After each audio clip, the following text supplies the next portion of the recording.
তো যদি এখন আমরা ফার্স্ট একটা প্রোগ্রাম এবং সিনট্যাক্স গুলো দেখি, তো আমি বেসিক্যালি আপনাদেরকে জাস্ট বলে দিলাম সেম জিনিস, যে কোথা থেকে কি শুরু হবে, header file, main function, printf, then return zero দিয়ে বোঝানো হয় যে প্রোগ্রাম শেষ। ঠিক আছে, এগুলো গেল আমাদের ফার্স্ট প্রোগ্রাম। ঠিক আছে, এখানে জাস্ট হচ্ছে যে আমি আবার লিখেই দিয়েছি এখানে কিভাবে কোথায় কোনটা হেডার ফাইল, মেন দিয়ে এন্ট্রি পয়েন্ট বোঝায়, output console, exit program. Okay, statement end with semicolon.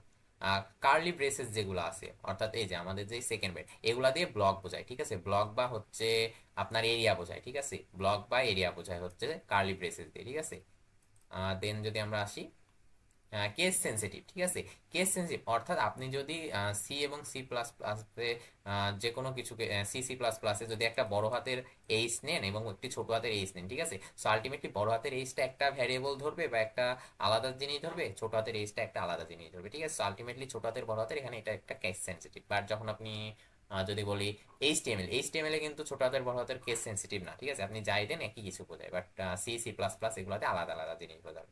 ঠিক আছে,